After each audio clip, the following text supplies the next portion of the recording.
पिता परमेश्वर, हम आपका धन्यवाद करते हैं। यीशु के नाम में हम आपके चरणों में आते हैं और इस समय हम चाहते हैं हर एक सुनने वाले देखने वालों के ऊपर आपकी करुणा और आपकी दया आने पाए। आपका वचन लोगों के जीवन में काम करे।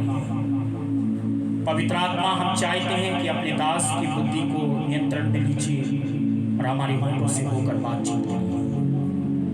हम हर एक बातों में आपको महिमा देते हैं यीशु मसीह के नाम में, आमीन। सालों में एवरीवन, जीसस मैसेंजर मिनिस्ट्री में एक बार फिर से हम आप सभी का स्वागत करते हैं और मैं आशा करता हूं कि आप और आपका परिवार प्रभु यीशु मसीह में सुरक्षित होंगे।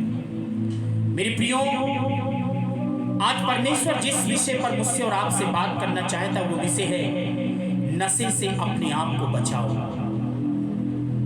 आज बहुत सारे मसीही लोग नशे में डूबे हुए हैं और वे सोचते हैं कि नशा करना ही एक मसीहत है, यही लाइफ है, बिना नशे के वो रह नहीं सकते। आज नशे को पानी की तरह वो पीते हैं, उनके अंदर परमेश्वर का डर नहीं है, भय नहीं है। क्या परमेश्वर का वचन हमें नशा करने की इजाजत देता है?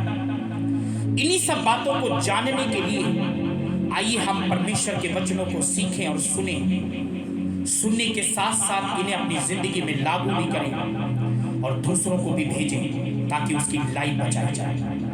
इफिसियों 5:18 में लिखा है, दाखरस से मतवाले ना बनो, इससे लुचपन होता है, पवित्र आत्मा से परिपूर्ण होते जाओ।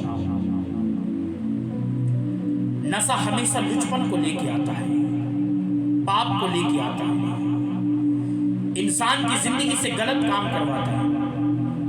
पहला कुरिन्थियों 3:16 में ऐसा लिखा, क्या तुम नहीं जानते कि तुम्हारी देह परमेश्वर का मंदिर है? और 17 में लिखा है, जो परमेश्वर के मंदिर को नाश करता है परमेश्वर उसे नाश कर देता है। पहला कुरिन्थियों 6:19 में लिखा है, क्या तुम नहीं जानते कि तुम्हारी देह पवित्र आत्मा का मंदिर है? कहाँ जानते हैं? जब मर्जी बीड़ी पी लिया, जब मर्जी तंबाकू खा लिया, जब मर्जी फिल्टर खा लिया, जब मर्जी भांग चढ़ा ली, जब मर्जी सिगरेट चढ़ा लिया, जब मर्जी बियर पी लिया, जब मर्जी शराब पी लिया। नशे को तो वो पानी की तरह पीते हैं, उनके अंदर तो परमेश्वर का डर और भय है ही नहीं है। आज तो कई जगह पर बाप बेटा दोनों मिलकर बैठकर पीते हैं। बाप बेटे को छोड़ो, आजकल जनानियां भी, औरतें भी, स्त्रियां भी बीड़ी पीती हैं, सिगरेट पीती हैं, पैक लगाती हैं। नशा क्या करता है आपको पता है? नशे से होता क्या है? होशे 4:11 में लिखा है, नशे से बुद्धि जो है वो भ्रष्ट हो जाती है, दिमाग काम करना बंद कर देता है।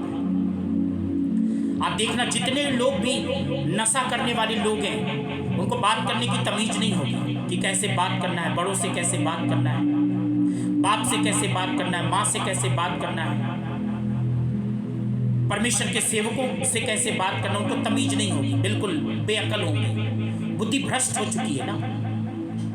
हबक्कुक 2:5 में लिखा है, नशे से हमेशा धोखा होता है। जो नशा करता है हमेशा याद रखना, उसके साथ कभी भी धोखा हो सकता है, एक्सीडेंट हो सकता है, मौत आ सकती है, मर सकता है, तबाह हो सकता है, बहुत कुछ खो सकता है, हाथ पैर टूट सकते हैं। नशे से हमेशा धोखा होता है। यशायाह 5:11-12 में लिखा है, हाय है ऐसे आदमियों पर, हाय है ऐसे लोगों पर जो शराब पीते हैं और रात रात तक वो नशा करते हैं। ऐसे लोगों पर हाय है, बाइबल कहती है उनके ऊपर हाय है जो नशा करते हैं। और बिना नशे के आज लोग रह नहीं सकते। परमेश्वर का वचन हमें बताता है कि नशे से हमेशा बुद्धि भ्रष्ट होती है। और आपको मालूम है नशा करने का परिणाम क्या होता है? मनुष्य की जिंदगी में क्या लेके आता है नशा? जीवन कैसा हो जाता है मालूम है आपको? नशे में कई लोगों का घर तक बिक जाता है, नशे में सोना चांदी जेवर बिक जाती है, प्रॉपर्टी बिक जाती है, कंगाली ले आता है। और यही सब बाइबल में लिखा हुआ है, नीति वचन 21:17 में, नशा करने वाला कभी धनी नहीं हो सकता, हमेशा कंगाली में। देखना, उसके पास 1 टका नहीं होगा, 1 पैसा नहीं जोड़ सकता। नशेड़ी, गंजेड़ी, भंगेड़ी, शराबी और कबाबी लोग कभी भी पैसे को जोड़ नहीं सकते। हमेशा कंगालीपन में रहेंगे, जुड़ेगा ही नहीं। कहाँ जुड़ेगा? इधर कमाया उधर उड़ाया, इधर कमाया उधर पिया, इधर कमाया उधर बीड़ी धोंकी, इधर कमाया उधर सिगरेट धोंका, इधर कमाया उधर बीड़ी पिया, सिगरेट पिया, शराब पिया, पार्टी किया, आवारा लोगों के साथ बैठ के शराब पी गए पूरे पूरे पैसों की, और फिर बाद में कहते हैं हमारे पास पैसे। और ऐसे लोगों का परिवार बहुत जल्दी टूटता है। शराबी लोगों का जो परिवार होता है जल्दी टूट जाता है, क्योंकि जब उसके पास रहेगा ही नहीं तो परिवार की पूर्ति कहां से करेगा, कहां से खर्चे पूरे करेगा? ना उसको अच्छा पहना सकता है, ना उसको अच्छा खिला सकता है, ना उसके लिए अच्छा कुछ कर सकता है। जब सारी चीजें नशे में ही उड़ा रहा है तो जोड़ेगा कहां से? नीति वचन 23:21 में लिखा है, पियक्कड़ लोग दरिद्र हो जाते हैं और ऐसे को चिथड़े पहनने पड़ते हैं। ऐसे लोगों के कपड़े देखना आप, हुलिया, नशेड़ी लोगों के हुलिया आप देखिएगा, नशा करने वालों के हुलिया देखिएगा, उनके न ढंग के कपड़े होंगे, न चेहरे पे कोई रौनक होगी, दरिद्र के समान होंगे, कंगाल के समान होंगे। जैसे भिखारी लोगों की जिंदगी होती है वैसे ही बने रहेंगे। परमेश्वर का वचन मुझे और आपको आज चेतावनी देना चाहता है। परमेश्वर का वचन आज मुझे इस बात को कह रहा है कि मेरे प्रिय बेटे, मेरी प्रिय बेटी, अगर तुम नशे की गुलामी में है तो बाहर निकल आओ, नशे को छोड़ दो।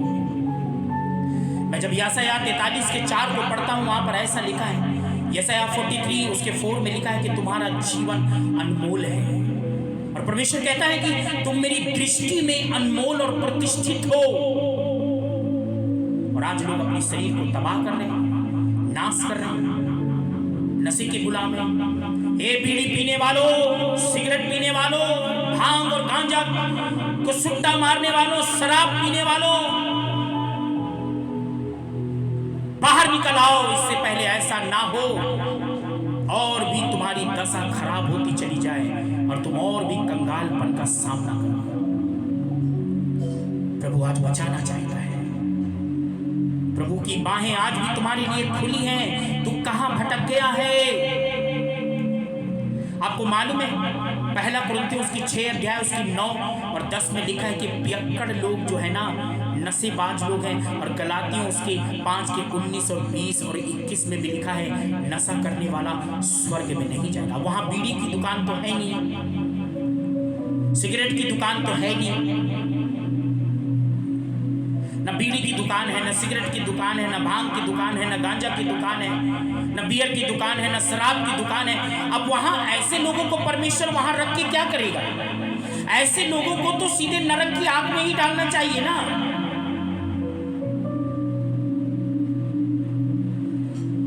और मैं ये अन्य लोगों को नहीं कह रहा हूं, और ये चेतावनी, ये शिक्षा अन्य लोगों को नहीं है, ये मसीहों के लिए है जो जानते हुए भी आज नशे के गुलाम हैं। कई बाप तो खुद ही बेटे को खरीद कर लाकर शराब देते हैं। आप आना ऊपर मिलना, वो बैठा इंतजार करके बढ़िया बढ़िया तैयारी वाला डंडा लेके बैठा है। जब पहुंचोगे तो कहेगा आ गया। यही है अपने बेटे को बर्बाद करने वाला, शराब ले लेके यही ला ला के उसको पिलाता है। चल लाइन में आ। आज भी समय है। कई लोग चुपके से, कई लोग बहाने मारते हैं, हमारा ऐसा काम है ना तो उसमें हमको नशा करना ही पड़ जाता है, क्या करें? तंबाकू खा ही लेते हैं, सिगरेट पी लेते हैं, बीड़ी पी लेते हैं, और तो और जनानियां भी चुपके चुपके, स्त्रियां भी आज सुट्टा मार लेती हैं। शर्म नहीं आती? परमेश्वर का डर नहीं है तुमको? परमेश्वर का भय नहीं है? Now you have time to change your life. आज भी तुम्हारे लिए समय है कि अपनी लाइफ को बदल लो, अपने जीवन को बदल लो, नशे की गुलामी से बाहर निकलो। और कई लोग नशा करते और कहते प्रार्थना करो कि इसका नशा छूट जाए। क्या यीशु मसीह ने तुमको बीड़ी पकड़ाया था? क्या यीशु मसीह ने तुमको सिगरेट पकड़ाया था? क्या यीशु मसीह ने तुमको तंबाकू खाने के लिए कहा था? क्या यीशु मसीह ने कहा था कि लो शराब पी लो? तुमने खुद लत लगाई है, तुम्हें खुद छोड़ना चाहिए। एक कदम तुम बढ़ाओ, 10 कदम प्रभु बढ़ाने के लिए तैयार है। जो तुमसे नहीं हो सकता वो परमेश्वर से हो जाएगा, लेकिन तुम पहले निर्णय तो लो कि आज से मैं ये सारी गंदी चीजों को छोड़ दूं। कई लोग चुपके चुपके मारते हैं,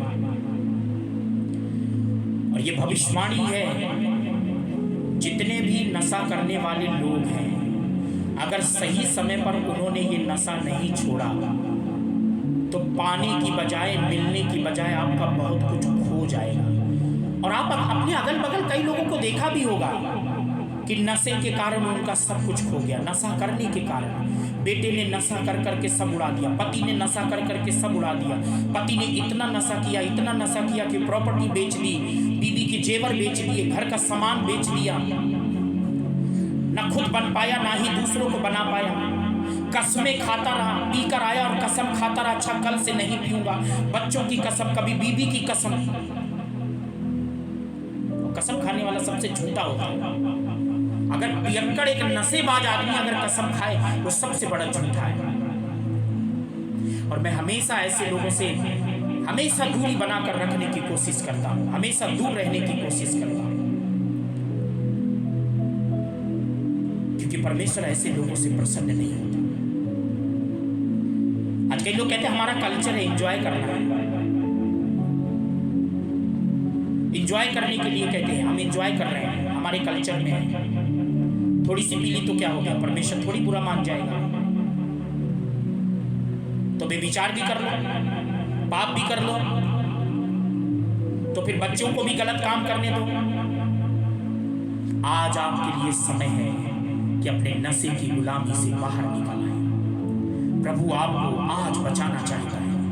यदि सही समय पर आपने नशा नहीं छोड़ा तो इस नशे से आपके लिए धोखा हो सकता है, कुछ भी हो सकता है।